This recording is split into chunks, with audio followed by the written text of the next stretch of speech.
Ini adalah kamera yang paling ditunggu-tunggu oleh para Canon fanboy Indonesia, yaitu Canon EOS R. Apakah yang membuat kamera ini spesial? Karena ini merupakan kamera mirrorless Canon pertama yang menggunakan sensor full frame.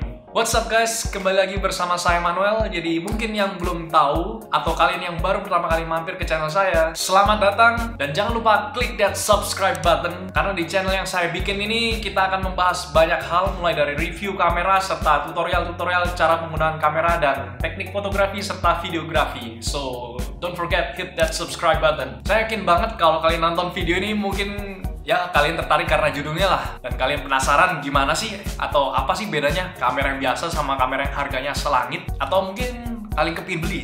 Ya jadi misalnya kalau kalian tertarik dan kepingin beli dan sekarang ini statusnya masih pre-order, nanti masuk ke Indonesia baru bulan Oktober dan ya kisaran lah harganya 60 jutaan lah. Apalagi kalau dolar makin naik terus makin mahal. Oke, ngomongin masalah 60 juta, apakah EOS R ini kamera yang worth it? Mari kita cari tahu. Pertama yang membedakan EOS R dengan mirrorless Canon yang lainnya sudah jelas lah. Bagi yang nggak ngerti full frame, kalian bisa lihat contoh berikut adalah perbandingan ukuran sensor APS-C dan full frame. Jadi kita bisa melihat kalau sensor full frame itu lebih besar. Secara teori, sensor full frame dapat menangkap cahaya lebih banyak, sehingga kualitas low light-nya jelas lebih bagus. Jadi nanti kita akan buktikan sama-sama apakah benar kualitas sensornya lebih bagus di kondisi low light. Next, kalau kita ngomongin masalah berat, kita tahu kalau mirrorless itu identik dengan kamera yang ringan. Tapi jangan dibayangkan kalau EOS R ini bakal jadi kamera yang ringan guys. Kamera ini menurut saya berat banget. Bodinya sih ringan, yang buat berat sebenarnya di lensanya. Dari tampilan fisik sih oke, pegangan mantap. Jujur ini subjektif karena saya punya tangan yang besar. Dan selanjutnya di bagian kiri kalian bisa menemukan port shutter release, port mic, port headset, port HDMI, dan yes, USB Type-C. Yes banget. Di bagian kanan, SD card. Ya, sayangnya hanya satu slot SD card-nya. Ada flip LCD. Ini udah biasa banget ya fitur ini. Hampir dimiliki oleh semua kamera-kamera di zaman now ini. Jadi kalau nggak pakai flip LCD rasanya aneh deh. Tidak lupa juga EOS R ini dilengkapi dengan electronic viewfinder. Jadi makin enak deh buat ngintip-ngintip. Untuk resolusi, EOS R dilengkapi dengan sensor berukuran 30,3 megapiksel. Yang lebih luar biasa adalah titik fokus yang dimiliki oleh EOS R. EOS R ini memiliki 5655 fokus point atau titik fokus yang bisa kalian pilih. Kalau yang kita tahu, kebanyakan mirrorless sekarang itu bodinya kecil, kapasitas baterainya juga payah biasanya. Ini yang perlu saya mention, untuk baterai EOS R ini menggunakan baterai yang setara dengan golongan kamera-kamera Canon semi pro dan pro seperti 5D, 6D, 7D atau baterai LPE6 yang kapasitas baterainya 1800 mAh. Jadi untuk kapasitas baterai kalian nggak perlu ragu, EOS R ini punya kapasitas baterai yang besar karena baterai DSLR dimasukkan ke body mirrorless. Terus ada juga tambahan aksesoris baterai grip. Kalau kalian kurang puas dengan satu baterai, kalian bisa pakai dua baterai sekaligus dengan battery grip.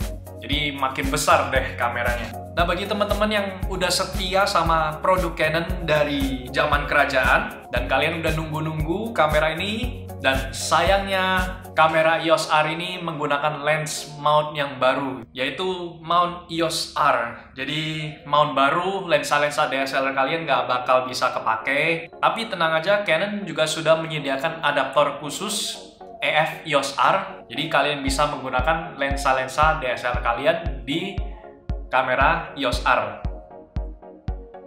Sepertinya cukup dulu deh guys masalah tentang tampilan fisik dari body EOS R ini, karena saya juga penasaran dengan hasil-hasil foto yang dihasilkan oleh kamera ini. Mari kita tes. Sekarang saya ada di Gili Labak, Madura, dan eventnya pas banget. Untuk EVF-nya persis displaynya kayak LCD-nya, dan saya nggak menemukan lag sama sekali, jadi ini lancar banget seperti viewfinder nyata. Sedikit susah ini karena saya harus satu tangan sambil megangin kamera buat ngambil gambar. Kalau ngeliat hasil dari EOS R ini, yang bikin spesial itu gambarnya tajam banget. Asli lensa bawaannya 24-105 ini bener-bener tajam mampus.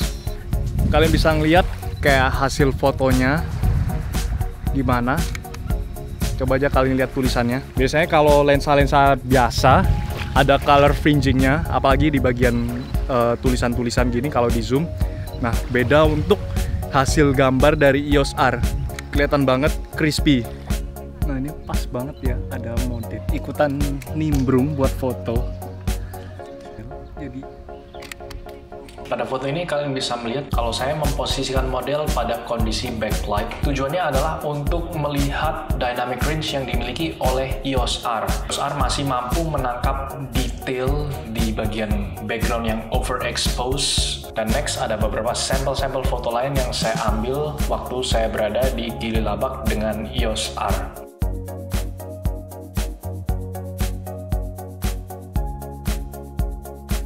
sebenarnya banyak banget fitur yang ditawarkan oleh EOS R ini dan kayak nggak bakal bisa kebahas satu-satu. Jadi saya akan bahas kayak key feature-nya aja. Ini pertama ring yang ada di sini. Kalau kalian lihat dia ada ring zoom. Ini yang kedua adalah ring untuk fokus, dan yang ketiga ring depan ini bisa di custom sesuai keinginan. Tapi kalau untuk mode bawaannya saat kita pakai di mode manual ya, kalau kita tahu ya, kalau udah biasa pegang kamera, ini untuk shutter, ini bisa diatur untuk ngatur aperture untuk di mode manual. Ya, jadi ini kelanjutan review dari yang kemarin. Tes selanjutnya EOS R untuk foto Gunung Bromo. Sebenarnya spot ini perfect banget untuk kayak landscape photography, tapi ya sayangnya kita datang terlalu telat, jadi ya kita dapat cuma sisa-sisa dari Gunung Bromo. But that's fine guys. Dan sekali lagi untuk foto di Gunung Bromo ini yang luar biasa dari EOS R adalah dynamic range-nya yang seperti tadi saya sudah mention. Walaupun kondisi cahaya yang ekstrim, EOS R masih mampu menangkap detail di bagian underexposed, dan ada juga beberapa foto-foto lain yang saya ambil pada saat di Gunung Bromo. Dan yang terakhir adalah beberapa sampel-sampel video yang dihasilkan oleh EOS R, dan saya ambil video-video ini selama 2 hari saya berada di Gili Labak dan Gunung Bromo.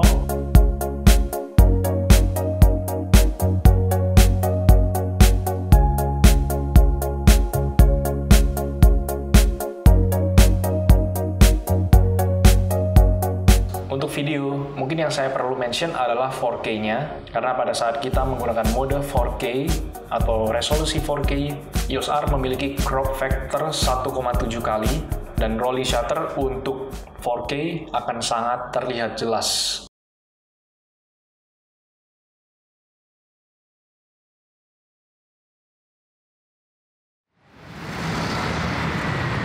Jujur ya, yang buat keren dari sensor full frame itu selain ukurannya yang besar, kalau kalian bisa lihat.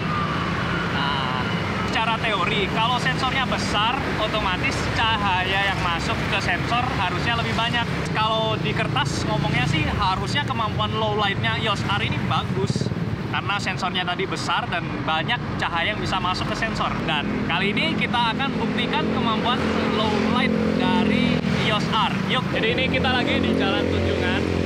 Ini salah satu spot populer yang ada di Surabaya kalau buat foto malam-malam. Jadi ya kalau kalian mampir ke Surabaya nggak lengkap kalau kalian nggak ke Jalan Tunjungan ini. Nah, kayak di sini. Ini kelihatannya cukup keren guys. Ini tempat ini gelap. Kita akan tes no mercy. Saya mau coba pakai ISO maksimal. Ini saya nemuin ISO maksimalnya ISO 40.000. Di sini, jadi ya kalau kalian lihat tempatnya gelap, dan kita coba tes. Ya kalian bisa lihat hasilnya. Ya kalau ngomong noise, parah sih noise-nya.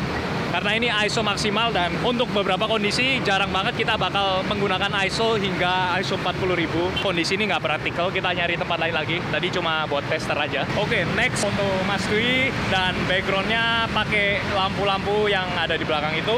Untuk ISO saya bakal taruh di auto aja, jadi biar ISO-nya aja yang menentukan sendiri. Atau ngadem buri.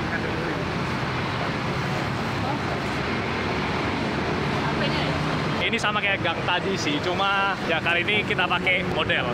Jadi saya nggak nemuin tempat buat ngeletakin kamera ini, ya otomatis dipegang tangan aja. Kalau di kondisi low light, kalau kalian lihat electronic viewfinder ini sebenarnya sedikit nge-lag. Jadi dia sedikit lambat responnya karena ada fitur exposure simulation. Jadi kalau kalian lihat di sini ini sedikit lag, dan mari kita coba buat foto.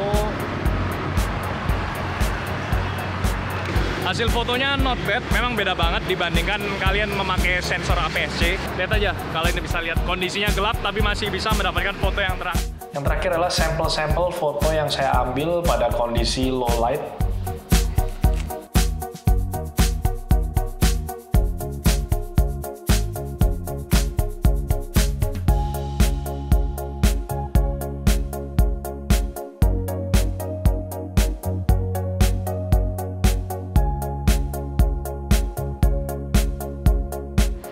Jadi gimana guys pendapat kalian mengenai kamera full frame? Apakah kemampuan low light-nya benar-benar mengalami improve atau sama aja kayak sensor-sensor APS-C? Jadi saya kembalikan lagi ke kalian. So sekian dulu guys untuk review mengenai EOS R. Bagaimana pendapat kalian mengenai kamera full frame mirrorless Canon yang pertama ini? Apakah worth it atau tidak? Sampai ketemu di video-video selanjutnya dan salam motret.